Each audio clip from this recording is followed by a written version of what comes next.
Baik anak-anak, kita kembali lagi pada video pembelajaran ya.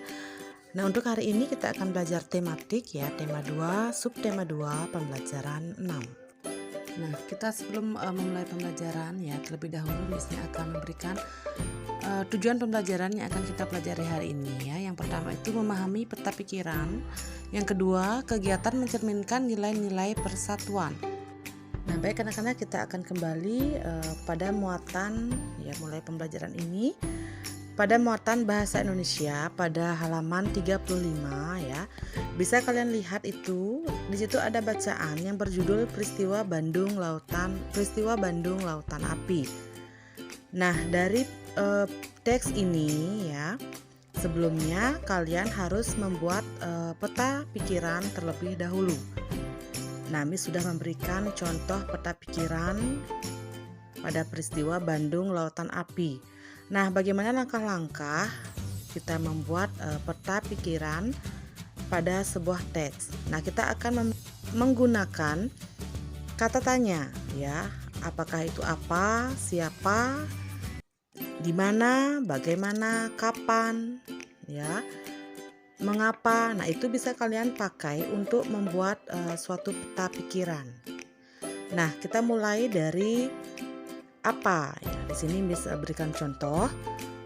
Apa yang terjadi pada tanggal 21 November 1945?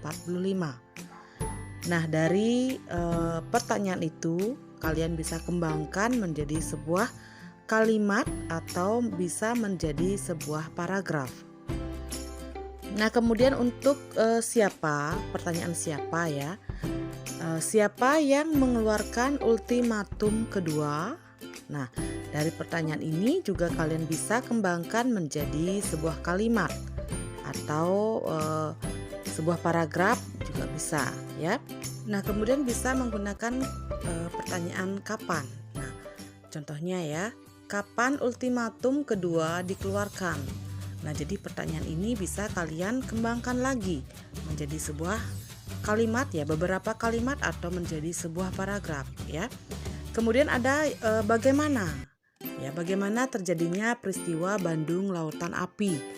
Nah, dari peta pikiran ini, dari keempat pertanyaan ini kalian bisa kembangkan menjadi sebuah teks ya, dengan menjabarkan atau menguraikan pertanyaan-pertanyaan yang kita buat dalam peta pikiran. Nah, anak-anak, untuk latihan soal di rumah ya, kalian bisa membuat peta pikiran dengan mengambil peristiwa bersejarah yang ada di Indonesia. Boleh kalian kerjakan ya. Nah, terlebih dahulu itu kalian membuat peta pikiran. Sebelumnya itu membuat peta pikiran dengan pertanyaan yang Miss buat seperti tadi. Kemudian kalian bisa kembangkan dengan kalimat kalian sendiri ya. Nah, boleh mencoba peristiwa-peristiwa apa saja yang bersejarah di Indonesia. Baik, kita akan lanjut pada muatan PPKN ya. Nah, pada buku kalian halaman 36 itu sudah diberikan contoh kegiatan yang mencerminkan nilai-nilai persatuan. Nah, Miss akan menjelaskan ya, contoh kegiatan yang mencerminkan nilai persatuan di lingkungan rumah.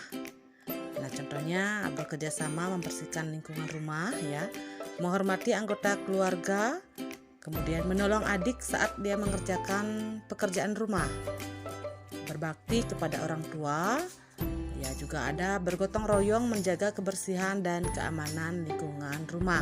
Nah, masih banyak lagi ya contoh kegiatan yang mencerminkan nilai persatuan di lingkungan rumah. Nah, baik, contoh di lingkungan sekolah ya, kegiatan yang mencerminkan nilai persatuan di lingkungan sekolah. Nah, itu ada piket kelas ya, membersihkan daun yang jatuh ya bersama-sama di lapangan misalnya ya. Kemudian ada upacara bendera ya, memusyawarahkan dalam membentuk organisasi kelas dan berteman dengan siapa saja, tidak membedakan teman yang satu dengan yang lainnya. Nah, dari kegiatan di sekolah ini masih banyak ya yang mencerminkan nilai-nilai persatuan. Nah, kemudian contoh kegiatan yang mencerminkan nilai persatuan di lingkungan masyarakat. Ya, contohnya saling menghormati dan menghargai antar warga masyarakat, memiliki rasa persatuan meski berbeda agama, suku, dan budaya, melestarikan budaya dari daerah lain, ya, memiliki rasa toleransi antar warga. Kemudian ada menghargai dan mendukung pemimpin negara yang terpilih secara demokratis sesuai aturan yang berlaku. Nah, baik anak-anak, untuk latihan soal di rumah ya, silakan kalian kerjakan ya halaman 36 sampai 37 soal AKM. Silakan kalian buat di buku modul saja. Nah, baik anak-anak ya, terima kasih sudah menonton videonya Miss. Ya, kita akan kembali pada video pembelajaran selanjutnya. Sampai jumpa.